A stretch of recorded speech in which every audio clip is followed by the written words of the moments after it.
de village cette semaine, nous sommes à Nimagine, le salon des métiers d'art. C'est la 38e édition de ce salon. Ici, au parc des expositions de Nîmes, 190 exposants vous présentent leurs créations. Ils travaillent le bois, le métal, le verre. Vous pourrez trouver des bijoux, des sculptures. Et c'est ici jusqu'au 14 novembre. Nous allons aller justement à la rencontre de ces créateurs. Nous allons commencer dans un atelier de la rue Saint-Antoine avec Carole Pontus qui crée des bijoux. Nous partons à sa rencontre dans son atelier boutique.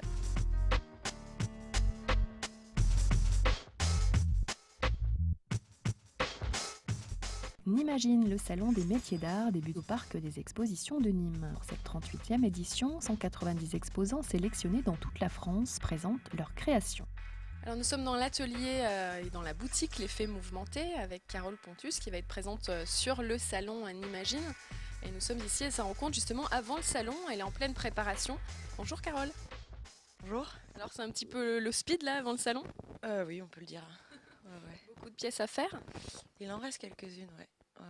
Alors expliquez-nous votre travail, vous travaillez avec plusieurs matériaux, souvent de l'argent, des perles. Argent, métal argenté, perles. Là par exemple je suis en train de préparer un multifonction qui est un peu ma particularité. C'est un peu le bijou que j'ai inventé, on peut faire plein de choses avec, le bracelet, le collier, le sautoir, la ceinture, éventuellement on peut le mettre à la cheville. Le décolleté que vous portez c'est un peu dommage, il faudrait que ce soit un peu plus haut. Vous rentrez le cuir dans la tâche, ça désaxe le bijou. C'est du modulable quoi. Voilà, et là il est remonté. Et il a un petit côté désaxé, c'est contemporain comme ça.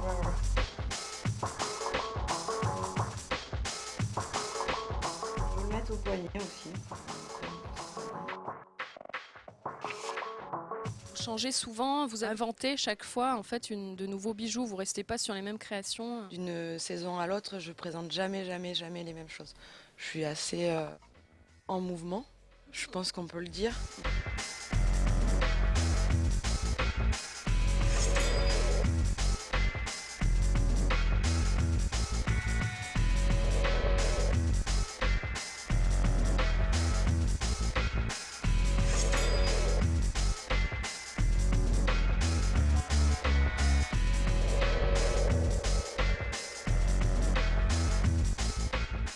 Cette année, j'ai travaillé beaucoup sur la femme, la féminité, l'érotisme, les formes. Du coup, on va trouver des bijoux en dentelle, des pièces un peu ce qu'on appelle des estampes, des bijoux avec des petits camés. On va trouver aussi de la couleur, des images. Ça, c'est tout nouveau. Par contre, j'ai jamais présenté des bijoux avec des images. Avec des badges, c'est ça? Voilà, et après je construis des pièces. Ici, hop, le bijou, vous pouvez le fermer comme ceci, et du coup, vous mettez 3 secondes et demie à mettre votre bijou. Voilà, on n'a pas besoin de demander de l'aide. En fait. Non, vous réfléchissez pas, vous mettez votre bijou, puis on n'en parle plus, quoi. Donc ça, c'est vraiment des modèles que j'ai jamais sortis. Le cuir aussi, travailler de cette manière-là, je l'avais jamais bossé. Et en fait, c'est marrant, plus je suis dans la pression avant le salon, plus les idées me viennent, et plus... je trouve des choses à la dernière minute. Plus vous créez en fait. Ouais, voilà.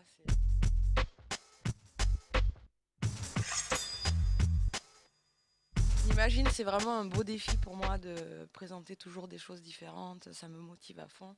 Ça me sort de ma boutique. Et puis, je présente toujours ma nouvelle collection d'automne, hiver sur le salon.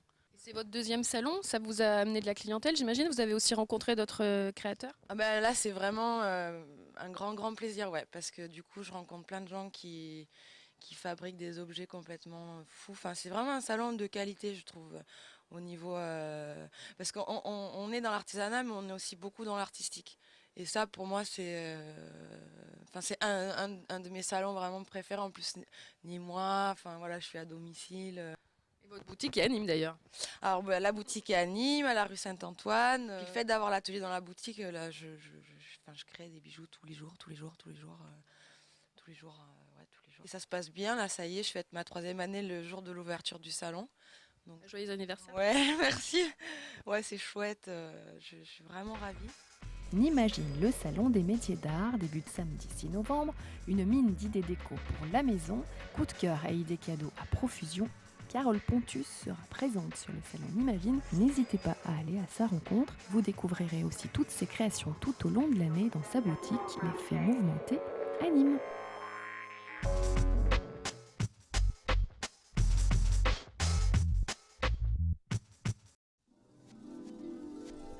Benjamin, on farfouille là, c'est l'installation. Voilà, dernière mise au point avant le démarrage. Il y a beaucoup de choses à mettre en place. Hein. Combien de faut de temps là justement pour installer le stand à peu près? Globalement, j'y suis depuis midi et puis j'en ai jusqu'à 7h. Et demain, je vais revenir à 9h. C'est votre premier salon? À Nîmes, oui. Comment vous avez eu l'idée justement de venir ici? Vous avez fait votre petit dossier et on vous a pris? J'habite à 3/4 d'heure et je sais que Toulouse, Grenoble et Nimagine sont les plus gros salons d'artisans d'art. Donc vu que j'habite à 3/4 d'heure, je me suis dit que j'allais tenter. Pourquoi pas le tenter? Alors justement, est-ce qu'on peut parler de vos œuvres, de vos créations? C'est de la poterie? Voilà, c'est du grès. Donc c'est de la céramique haute température qui est cuite à 1300 degrés. On voit que c'est un peu brillant, il y a des couleurs différentes. C'est en fait assez uniforme comme... Moi, c'est un émaillage très simple. En fait, c'est des couleurs unies avec des formes le plus rigolotes possible, genre ça. Moi, je trouve ça très rigolo. Après, des tasses un peu tour de piste. voilà, exactement. Tout ce qui est désaxé, en fait, m'amuse. Donc voilà. Après, il y a des formes plus rondes, mais en gros, je travaille autour. Et mon objectif, c'est de déformer les pièces pour trouver des formes rigolotes.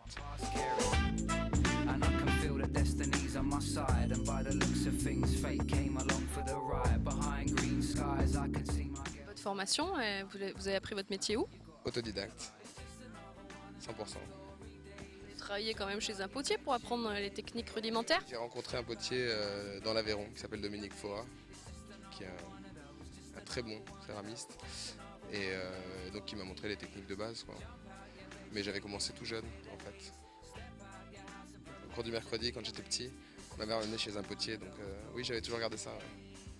Et vous attendez quoi du salon d'être connu justement, qu'on vienne vous voir jusqu'à Saint-Hippolyte-du-Fort, c'est ça, c'est là que vous êtes? J'ai pas de boutique du tout. Du salon j'attends de voir si ma clientèle est aussi ici, comme c'est le cas à Toulouse. Vous allez d'habitude sur le salon de Toulouse, c'est ça? Bonne chance alors. Hein. Merci beaucoup.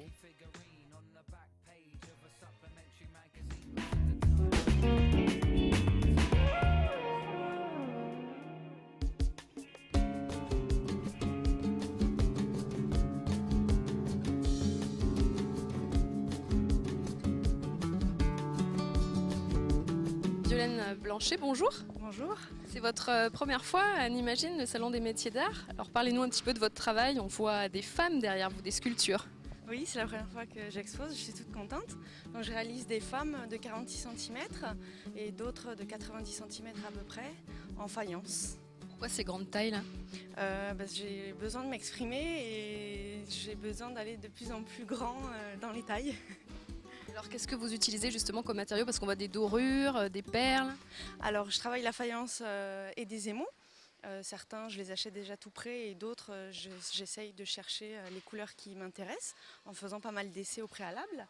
Et j'utilise aussi de l'or et du platine qui est en 3e cuisson. Et sur certaines, effectivement, je colle des petites perles de verre. Voilà. Vous avez suivi une formation, une école précise? Oui, j'ai fait le CAP décoration sur céramique à Saint-Victor-les-Oules. Enfin, à l'époque, c'était à Saint-Victor-les-Oules et maintenant, elle est à Saint-Quentin-la-Poterie, c'est à côté d'Uzès. Dans le Gard, donc. Voilà, tout à fait. Qu'est-ce que vous attendez du salon? Vous souhaitez vous faire connaître, j'imagine, parce que si c'est le premier, vous n'avez jamais exposé avant. Et c'est vrai que c'est une opportunité de me faire découvrir mon travail parce que je suis toujours un peu toute seule dans mon atelier. Et là, c'est vrai que c'est l'opportunité de faire des échanges avec les gens qui sont intéressés et de surtout montrer mon travail. Voilà, c'est la finalité un petit peu. C'était difficile la sélection parce que c'est donc votre première. Est-ce que vous aviez déjà essayé d'être prise sur le salon? Oui, en fait, j'ai l'année dernière, mais je me suis prise bien trop tard et toutes les sélections avaient déjà été faites, malheureusement. Donc là, je me suis pris un petit peu en avance et je suis ravie d'avoir été sélectionnée et de participer cette année au salon.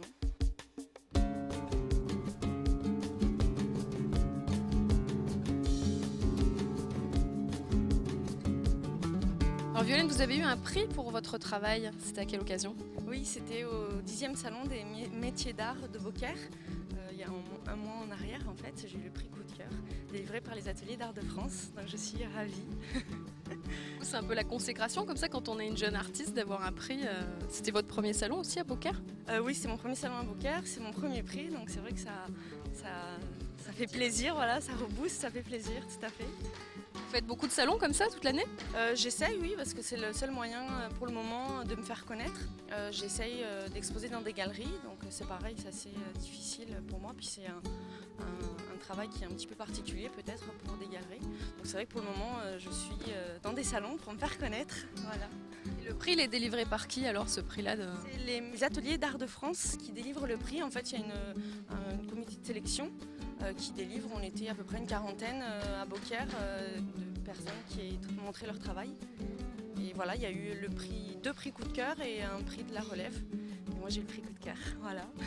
Bravo. Merci.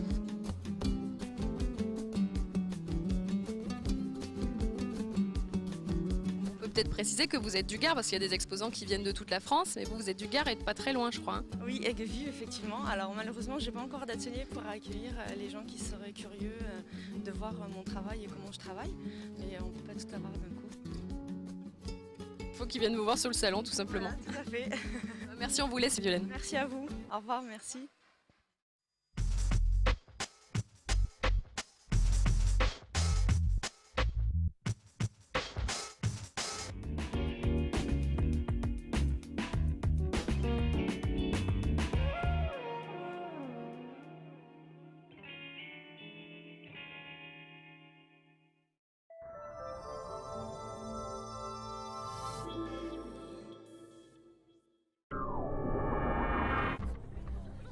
Non, monsieur, vous ne pouvez pas.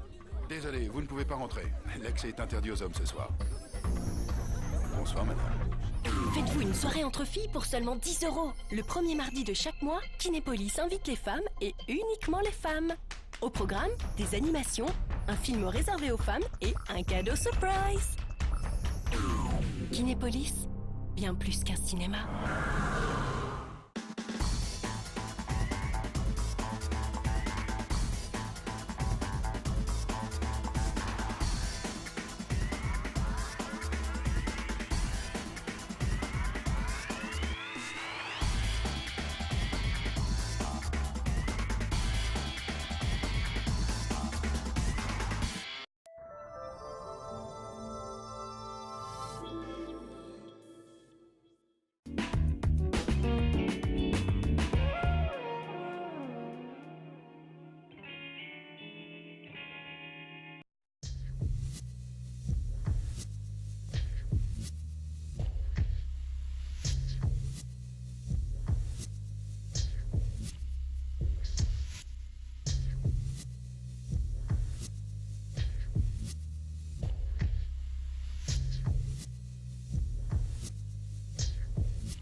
Karine Boyer, bonjour.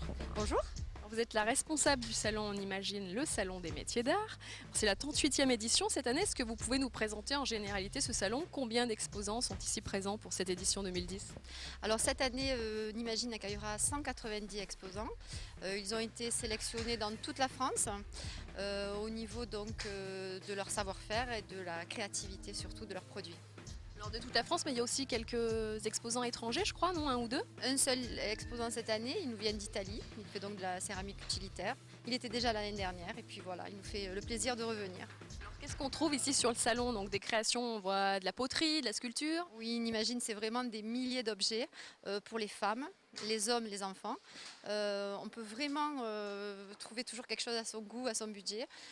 Donc c'est vrai, on peut venir pour plusieurs raisons, pour découvrir des nouveautés, mais aussi compléter une collection, décorer son intérieur, s'habiller autrement ou bon, simplement trouver des idées cadeaux à quelques semaines de Noël.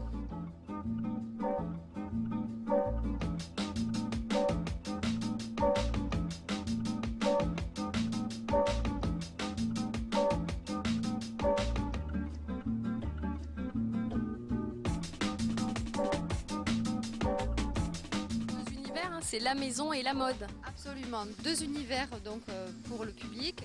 D'un côté celui de la maison avec le luminaire, le mobilier, les arts de la table et de l'autre la mode avec le bijou, le textile et l'accessoire. C'est vrai que c'est la 38e édition. Ce salon, il y a une sélection très rigoureuse à la base pour justement qu'il y ait une qualité. Et puis il y a des quotas dans chaque secteur de façon à assurer la diversité du salon. Ça c'est très important. C'est un salon qui chaque année est renouvelé, donc il y a les nouveaux mais aussi les anciens qui sont présents mais qui reviennent avec des nouvelles collections. Voilà. Puis c'est la large gamme de choix qui aussi fait que ça satisfait un petit peu tout le monde. C'est renouvelé. C'est un grand rendez-vous, je crois, qui est attendu maintenant par le public. Combien de visiteurs d'ailleurs chaque année? Vous avez des chiffres? Oui, entre 35 et 40 000 selon les années.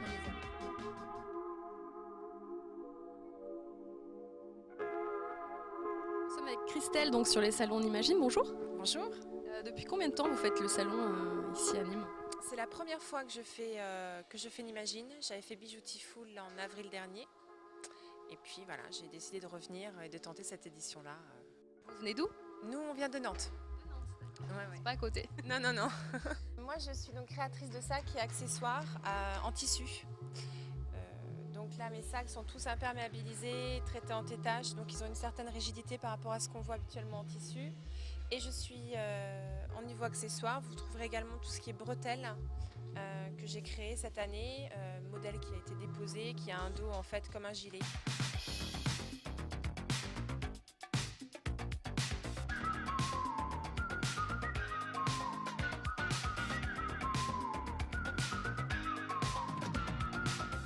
Bretelles déposées, elles ont un nom ces bretelles?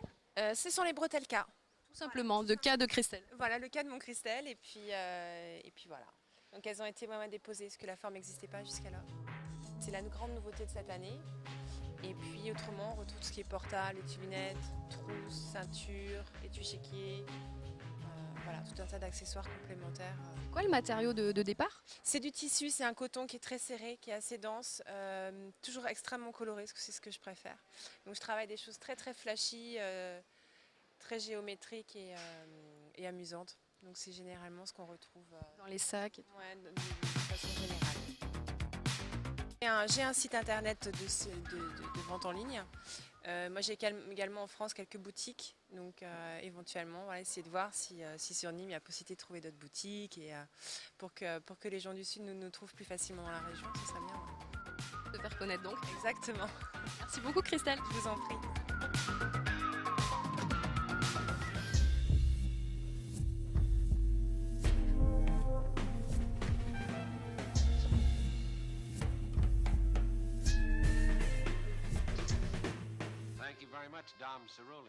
Alors on change de décor, nous sommes avec Frédéric de Lulubelle, bonjour. Bonjour. Alors, vous êtes fait toute belle justement avec vos créations là sur vous. Expliquez-nous ce que c'est ces créations. Alors c'est du feutre. Donc moi je feutre la laine. Donc c'est une technique ancestrale où on part de la laine cardée.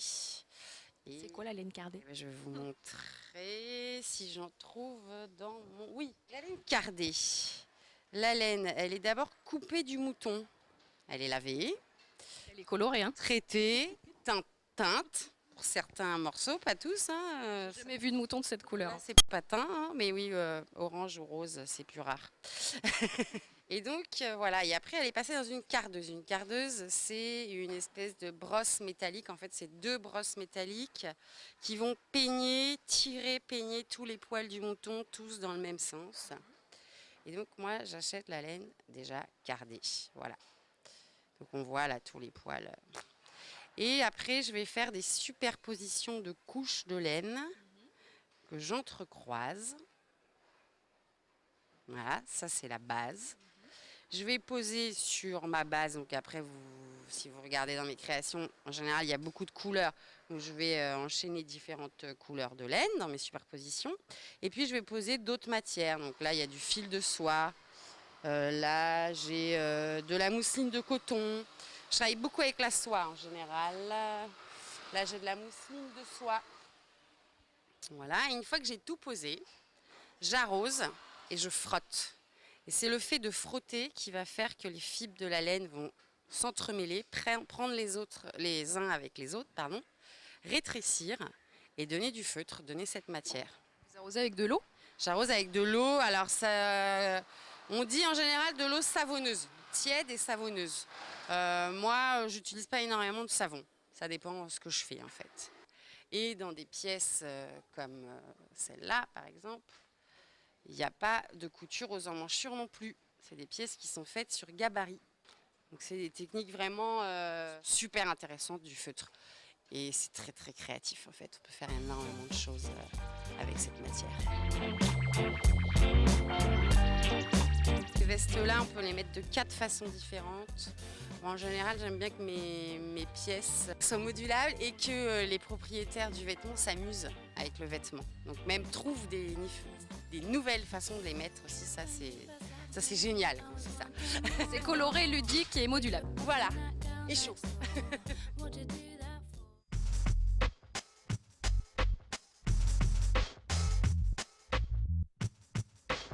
Jean-Claude qui est potier au Kellar.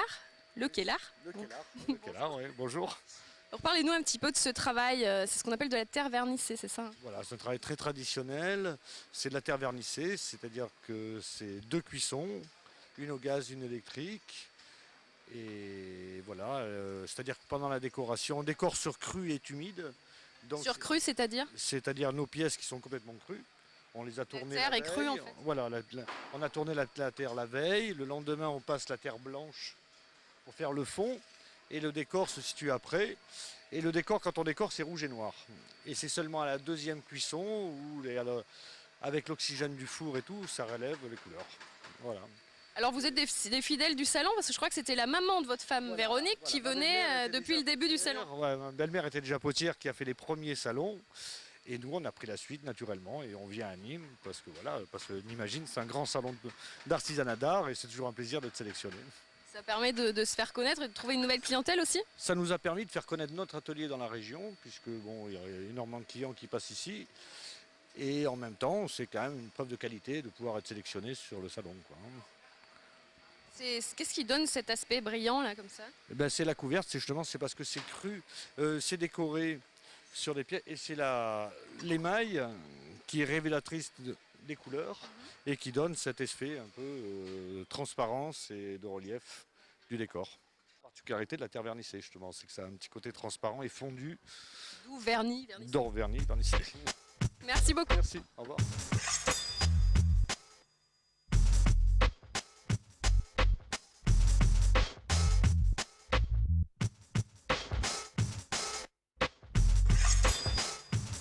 Avec Céline qui vient de Bordeaux, bonjour. Bonjour.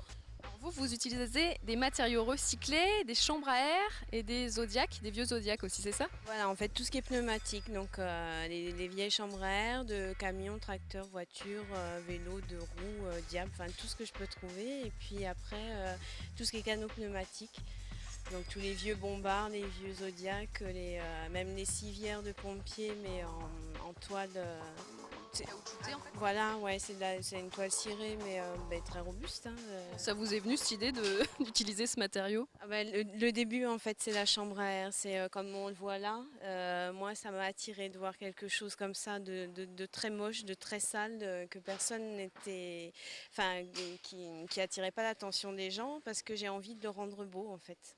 Donc là, part toute mon imagination. Et donc la plus grosse difficulté, ça a été de savoir si ça pouvait être bien nettoyé et surtout désinfecté et tout ça. Parce que je fais aussi du bijou avec. Donc c'était une grosse préparation. Et puis après, je me suis dit que ça convenait très très bien pour de la maroquinerie, quoi.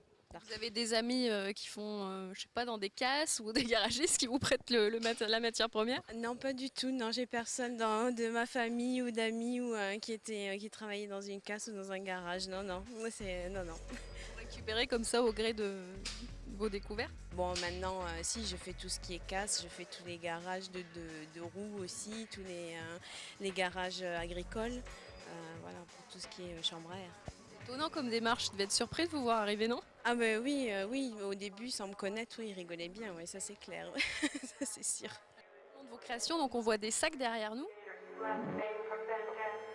Alors pour les sangles, oui, j'utilise tout ce qui est chaîne. Alors c'est pareil, tout ce qui est bouclerie, tout ça, je vais les chercher, je les rachète dans les sociétés qui récupèrent toutes les fins d'industrie, de production.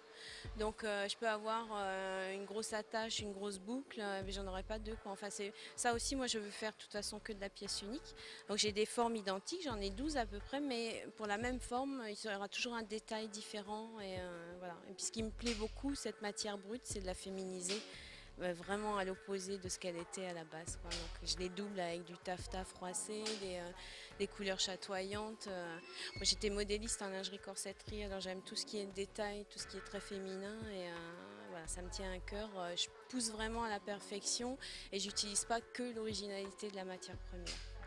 Ce qu'on voit en plus avec un petit peu de l'agrément coloré, des tissus par-dessus. Ouais, ils sont tout doublés. À chaque fois, je mets une petite poche et puis il y a de quoi accrocher ses clés. Comme ça, on les trouve rapidement dans tous les sacs. Ouais.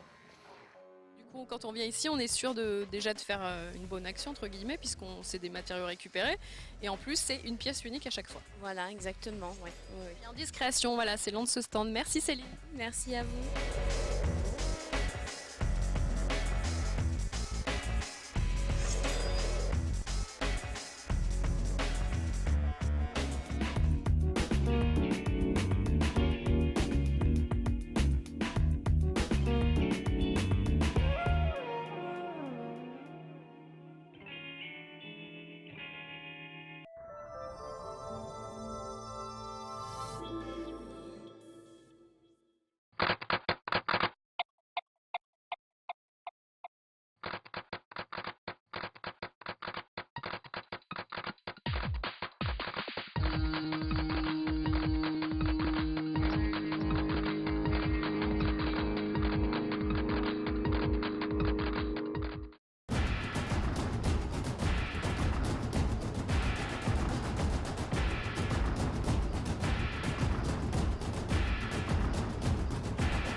Cette année, c'est un petit peu la sculpture qui est mise à l'honneur, puisqu'on a pas mal de créateurs donc, qui présentent donc, dans différentes matières et différents supports, comme le verre, le bronze, le bois.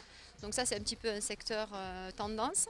Mais bon, il y a aussi tout ce qui est matériaux recyclés, utilisation de matières donc, recyclées pour donner un petit peu une seconde vie à des produits.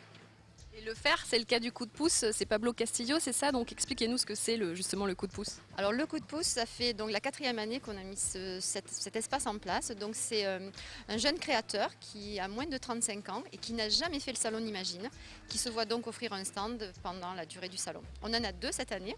Pablo Castillo, effectivement, de Saint-Victor-des-Oules dans le Gard, qui est un céramiste, mais aussi un duo de ferronniers de Ballaruc-les-Bains, donc qui viennent nous présenter leur mobilier très design.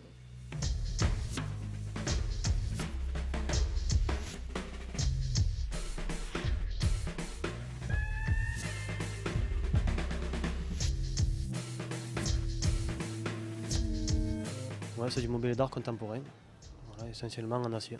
Cette vocation, c'est le goût, le plaisir de créer. À la base, nous sommes tous 2 chaudronniers de métier, et puis le plaisir de créer nous a dirigés vers cette branche du mobilier. On a fait tous les 2 la chaudronnerie au lycée, on était ensemble en bac pro. Et puis lui, il a choisi sa voie, il est arrivé dans la ferronnerie. Moi, je suis parti à Paris, je travaille dans l'aéronautique. Et puis quand je suis redescendu, on s'est revus, on a décidé de monter cette entreprise. En fait, on a été contacté par Karine Boyer, qui est la directrice, et qui nous a demandé si on voulait participer à ça, à coup de pouce. Et on a été sélectionné par le jury. notre premier salon tout court. Ça se passe bien, c'est un bon début. Hein. On a quelques contacts, on n'a pas à se plaindre.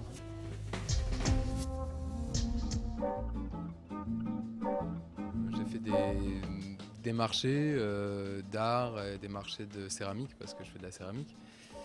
Des expositions, mais salon, c'est la première fois.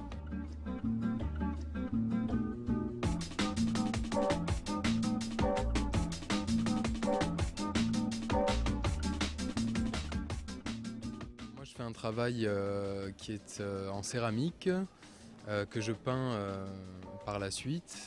C'est de la sculpture figurative, inspirée de littérature fantastique, d'illustrations pour enfants. Et c'est assez coloré, onirique, voilà. Le reste, faut voir par vous-même.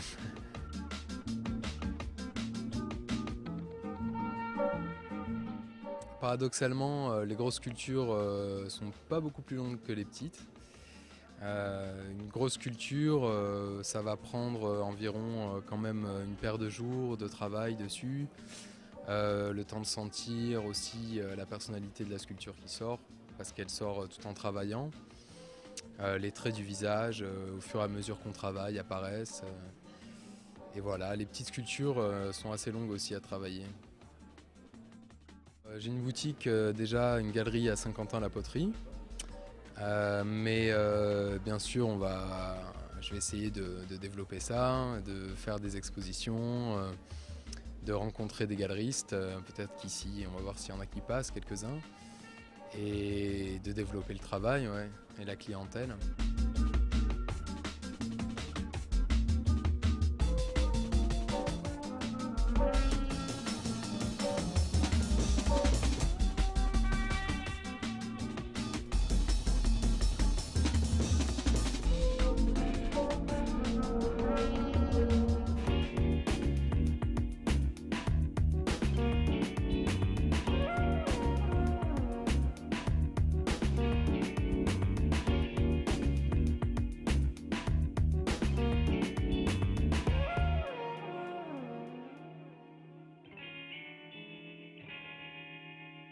Alors nous sommes avec David qui crée des bijoux. Alors ça s'appelle Moya, c'est ça vos bijoux? Notre marque, on va dire en quelque sorte, c'est Moya.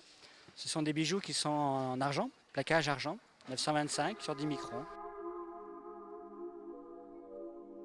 Et je crée toutes ces collections avec mon épouse. Qui ne veut pas se montrer à la caméra, on peut le signaler quand même. Tout à fait, qui se cache. Véronique, c'est son Elle fait la timide. On peut parler justement de quelques-unes de vos créations. On voit derrière, c'est des formes un petit peu, des fleurs. Alors en fait, tout nous inspire, hein, quelle que soit la source d'inspiration, le motif. Alors on peut tomber sur effectivement, des inspirations florales, comme ce qui est le modèle qui est devant vous. Petits papillons. Des petits papillons également. Pour le printemps, on a des inspirations aussi dans les années 70, 70. Des choses qui sont un peu plus travaillées dans les volumes. C'est la gamme Volubilis par exemple. Enfin voilà, et donc ce qui est intéressant, c'est qu'avec deux petites mains, deux petites pinces et un petit peu d'imagination, on arrive à faire autant de choses diverses et variées. C'est très fin, hein, c'est léger comme vous utilisez en fait de l'argent, mais c'est travaillé de façon très fine. En fait. Alors si vous voulez, au départ, nous la base, ça va être un fil de cuivre qui existe au mètre. Et donc un agencement se fait avec deux pinces et donc on va créer après la forme que l'on veut, pièce par pièce. Après il y a des soudures qui vont être réalisées pour fermer la pièce. Et après le montage, les anneaux qui vont composer le bijou, que ce soit le collier, les bracelets ou les boucles d'oreilles. Est-ce que ce sont des pièces uniques ou est-ce que vous en faites quelques-unes en série? Certaines pièces sont uniques effectivement, d'autres sont faites en très petites séries et d'autres dans des séries un peu plus importantes, ce qui permet d'avoir de toute manière des prix qui sont relativement accessibles. Il faut compter environ 25 € pour un bracelet, 35 pour un collier, donc c'est des tarifs qui sont vraiment abordables à tout le monde. Notre but, c'est que même pour un petit budget, on peut arriver à s'offrir de la création. Et je pense qu'aujourd'hui, c'est important. Et d'où, David? Montpellier. La première fois que vous venez à Nimagine ou vous êtes déjà venu? Alors, c'est la deuxième année avec les bijoux Moya.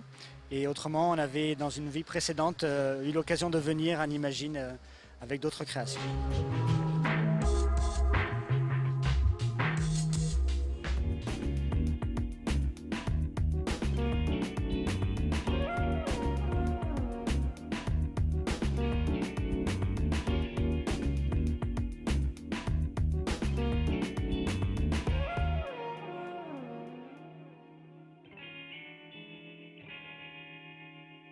L'idée des sacs démontables, déjà, c'est un projet de fin d'études. Après, en fait, j'avais 2 buts. Je viens de Cholet, du Maine-et-Loire. C'était une région qui était très connue pour la maroquinerie et la chaussure. Et voilà, les usines ont fermé, se sont délocalisées et il y avait plein de belles matières qui étaient sur place et qui servaient à rien. Donc je me suis dit, mais qu'est-ce qu'on peut faire de toutes ces belles matières pour leur redonner une nouvelle vie et puis pour soutenir le savoir-faire aussi de la région. Donc comme la main-d'œuvre coûte très cher en France, le but c'était de trouver des idées très simples pour soutenir le savoir-faire et puis récupérer ces belles matières. Donc voilà, en le faisant à plat, forcément on réduit le coût de main-d'œuvre et on embauche les gens pour le faire. Ça qui est à plat. Voilà, donc c'est vraiment... En fait les chutes c'est vraiment des lots de cuir qui sont pas utilisés, donc c'est des fins de série ou soit voilà, c'est les délocalisations qui ont laissé ces matières sur place. Donc c'est très simple, il suffit juste de mettre les scratchs au fond et en fait les pressions s'alignent et ce qui permet donc de le ranger facilement dans son armoire ou dans sa valise et de aussi le nettoyer très facilement parce que comme on peut le mettre à plat, c'est vrai qu'on a toujours des petites miettes ou des petites choses qui se coincent au fond du sac, donc là c'est très pratique. Hop. Et je ferme les côtés comme ça, je vais bien vous montrer. On peut les porter de plein de manières différentes et en plus le sac peut évoluer dans sa position. Donc c'est vraiment déjà le recyclage qui est intéressant, c'est d'avoir plein de couleurs et de matières différentes. Donc il n'y a jamais un sac pareil. Et en plus, hop, le cabas classique. Et ce qui est intéressant aussi, c'est la façon de le porter. Donc soit à l'épaule, soit en bandolière longue. Et il y a une position qui est bien propre à nous, excusez-moi. C'est sur les 2 épaules. Du coup, le sac ne tombe pas. Et quand on veut regarder à l'intérieur du sac, c'est très pratique. Il y a toujours une petite poche comme celle-ci qui est fournie avec le sac et qui est amovible aussi par un passant à pression. Donc on peut l'adapter un petit peu partout.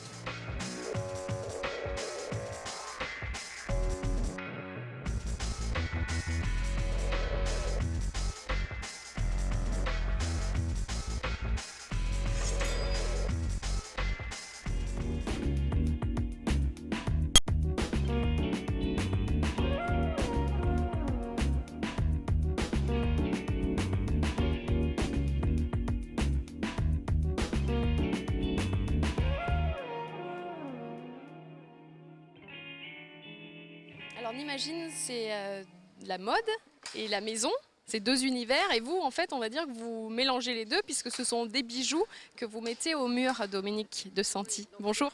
Bonjour, au départ je crée des bijoux fantaisie, très colorés, ludiques, légers.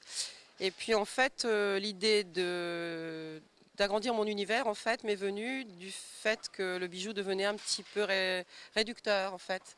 Donc j'ai eu l'idée de créer ces bijoux d'intérieur, ces œuvres que j'ai appelées bijoux d'intérieur. Des grosses pièces. En fait, des bijoux, des colliers de géants qu'on accroche au mur, mais qui sont tous composés comme un collier, c'est-à-dire sur un fil qui est indéformable et les choses sont enfilées comme des perles, comme pour un collier. Alors vous utilisez quel matériau? On voit des plumes un peu, du bois flotté? Alors en fait au départ j'utilise des matériaux que je ne pouvais pas utiliser pour les bijoux, donc des œufs d'autruche, des boules de métal, des vinyles que je déforme dans l'idée du vintage et de la récupération, et du bois flotté en effet, mais que je ne veux pas traiter uniquement de sa couleur naturelle, puisque le bois flotté a déjà été traité de nombreuses fois et il ne me plaît pas de traiter des choses déjà traitées.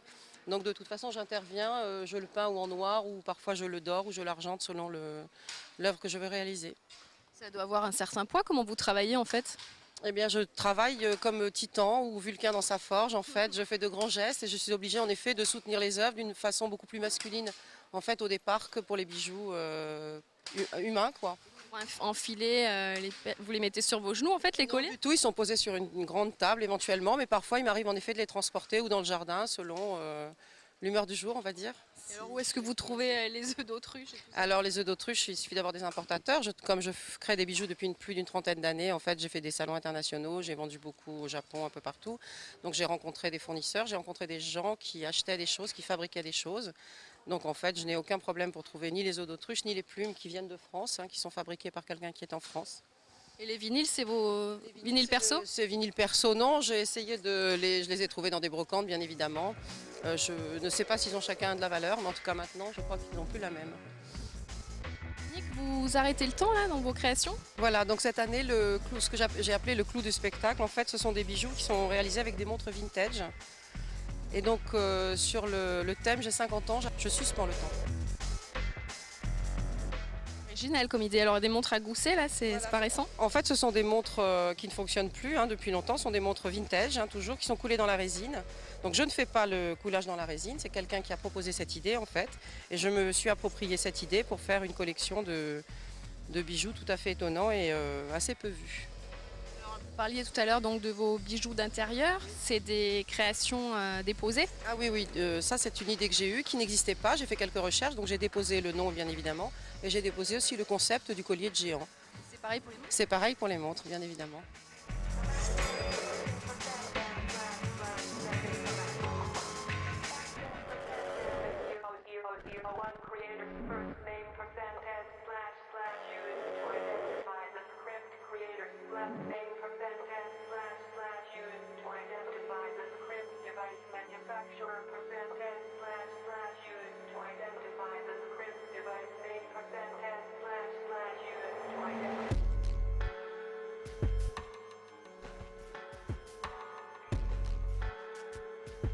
Imagine le salon des métiers d'art se poursuit jusqu'au 14 novembre, c'est-à-dire tout le week-end. Vous pouvez venir ici découvrir les créations des artisans créateurs. Jusqu'à dimanche, vous pourrez trouver une mine d'idées cadeaux, peut-être pour Noël, pourquoi pas, qui approche à grands pas.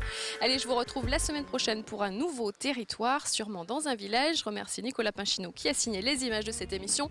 Ciao, bye, à la semaine prochaine.